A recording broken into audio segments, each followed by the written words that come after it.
O último tipo de aprendizagem que a gente vai conversar é a aprendizagem por compreensão. Quem descobriu esse tipo de aprendizagem foi Wolfgang Köhler, um psicólogo alemão. Em 1917, ele descobriu a aprendizagem por compreensão. Ele chegou à conclusão da aprendizagem por compreensão quando ele fez esse experimento aqui. Ele pendurava bananas num local alto que o chimpanzé não conseguia alcançar. E ele deixou algumas caixas no ambiente.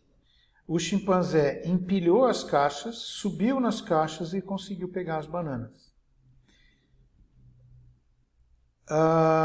Uma outra forma de aprendizagem por compreensão que ele conseguiu demonstrar nesses experimentos foi, ao invés de usar caixas, os chimpanzés conseguiam emendar varas para conseguir alcançar determinado alimento.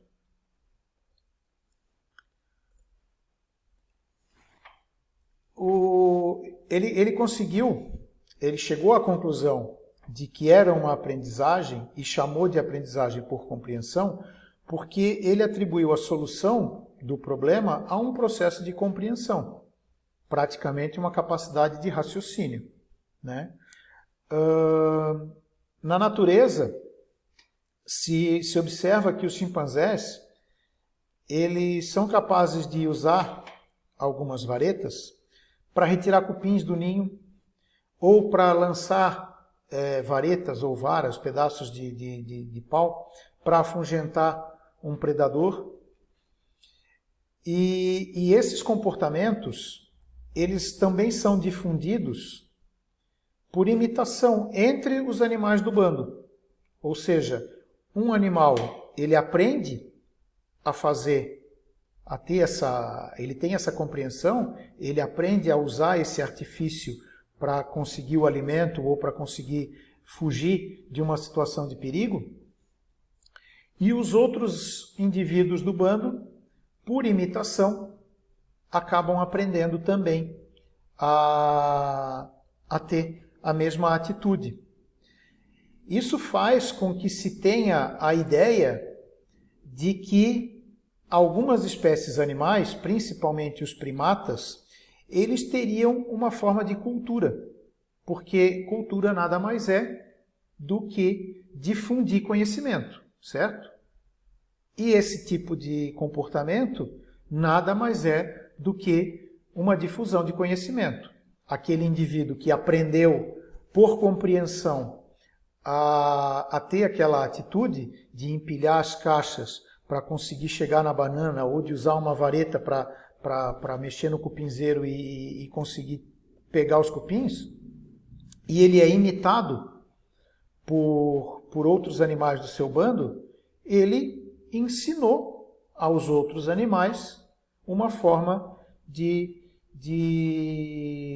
comportamento. Então, isso nada mais é do que cultura. Concordam?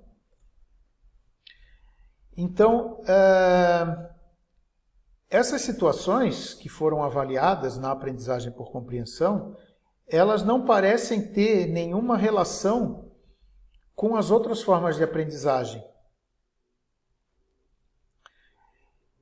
E essa aprendizagem por compreensão, ela é reconhecida pelos cientistas apenas nos animais mais evoluídos, nos primatas, que têm um cérebro mais desenvolvido, mais próximo ao nosso. Ele é um processo de aprendizagem em que o animal ele produz uma resposta através de um insight, de um estalo, né? O chimpanzé do primeiro estudo, ele estava naquele ambiente, ele via a banana lá em cima, ele não conseguia pegar, ele tentava pular, ele não conseguia, ele viu as caixas em volta e ele teve um insight. Vou empilhar essas caixas e vou subir nessas caixas para conseguir pegar a banana. E isso ele conseguiu resolver um problema através de um insight. Ele teve uma aprendizagem por compreensão. Esses são os tipos de aprendizagem mais importantes que a gente precisa estudar, certo? A partir de agora, então, a gente vai falar um pouco de novo sobre estresse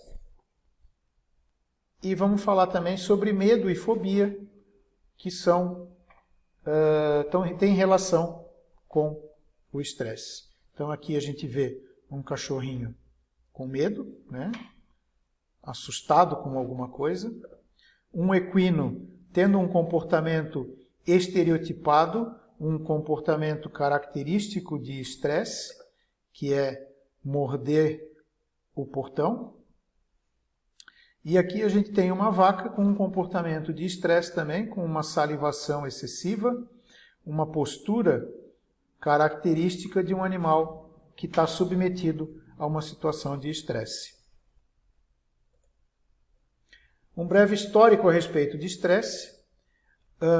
Em 1872, o Claude Bernard, que a gente já falou sobre ele, desenvolveu um princípio que ele chamou de equilíbrio dinâmico do meio interno, e ele chegou à conclusão que esse equilíbrio ele seria essencial para a sobrevivência das espécies. A partir desse estudo do Bernard, em 1929, Walter Cannon criou o termo homeostase e também o termo reação de emergência, que foi uma melhora do estudo do Bernard, que falou de equilíbrio dinâmico do meio interno. Ele chamou esse equilíbrio dinâmico do meio interno de homeostase. E ele também criou o termo de reação de emergência como sendo aquela reação que o animal tem quando se sente acuado. Já em 1936, o Hans Selye, que foi o precursor do estudo do estresse, a gente também já falou sobre ele, criou os termos estresse e estressor. Estresse para a situação, estressor para o agente que induz a manifestação do estresse. Então aqui a gente tem algumas definições do estresse. O Hans Selye, em 1973, já bem mais adiante da descoberta dele, ele disse que o estresse é uma resposta não específica do organismo para qualquer exigência sobre o organismo, em que o indivíduo responde com uma resposta homeostática estereotipada. Certo? O Brum e o Molento, já em 2004, disseram que o estresse pode ser definido como um estímulo ambiental sobre um indivíduo que vai sobrecarregar os sistemas de controle desse indivíduo, reduzindo sua adaptação, ou parece ter potencial para reduzir a sua adaptação. O France, em 2005, disse que o estresse é a soma de respostas físicas e mentais causadas por determinados estímulos externos e que permitem ao indivíduo superar determinadas exigências do meio ambiente. Qual que é a importância do estresse para o nosso estudo, para a nossa ciência, medicina veterinária? O comportamento animal, ele se regula baseado nos estímulos externos a que o animal está sujeito, conforme as necessidades de bem-estar e de sobrevivência desses animais. Perdão. Então, dentro da fisiologia do comportamento, esses estímulos externos são primordiais para moldar esse comportamento. Então, o estresse, ele vai modelar o comportamento do animal conforme o modo de vida e a exposição que o animal vai ter a esses estímulos chamados de agentes estressores. E essa resposta a esse agente estressor, a resposta à condição de estresse, ela é fundamental para que ocorra a homeostase e a sobrevivência do animal. O animal conseguir entrar em homeostase, conseguir superar aquela situação estressante que ele foi exposto, é que vai fazer com que esse animal tenha capacidade de sobrevivência, de se alimentar e de reproduzir.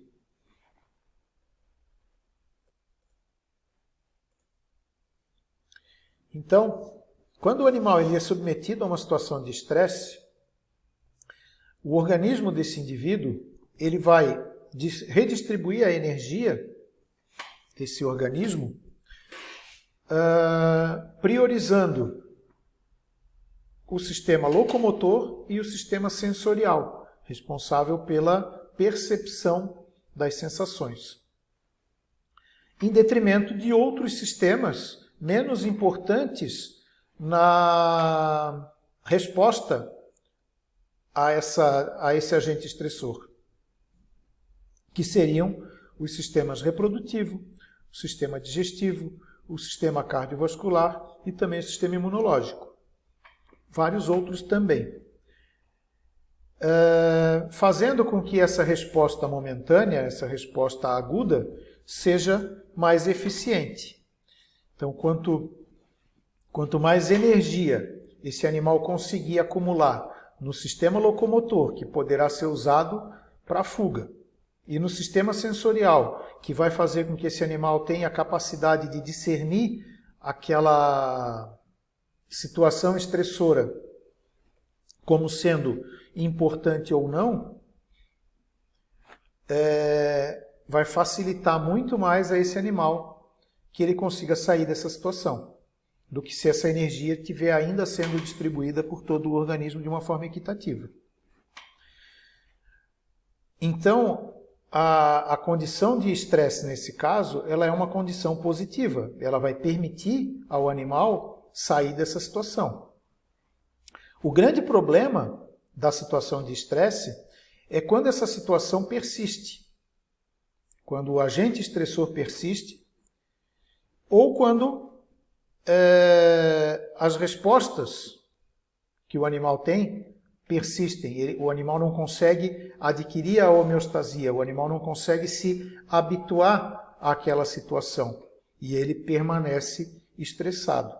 Nesse caso, a redistribuição de energia vai continuar ocorrendo e os sistemas que foram jogados como secundários nessa situação, eles acabam tendo um prejuízo, porque essa distribuição de energia menor para eles não tem nenhum efeito maléfico se isso for uma coisa rápida, uma coisa fugaz. A partir do momento que isso se torna uma constante, essa vascularização menor, esse fornecimento de energia menor, vai comprometer esses sistemas. Ferguson e Warner, em 2008, eles descrevem que nas situações de estresse, os animais também podem ter alguns sinais que serão usados para avaliação das situações de estresse.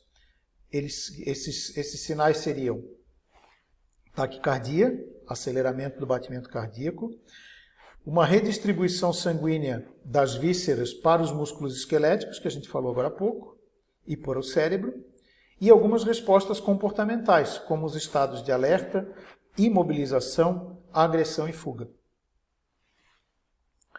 A resposta a esse agente estressor, a essa situação de estresse, ela exige uma progressão de eventos que vão começar com a detecção e a sinalização de vários mecanismos biológicos ameaçando a existência do animal. Então, a manutenção dessa situação estressora vai ameaçar a existência desse animal. Ok?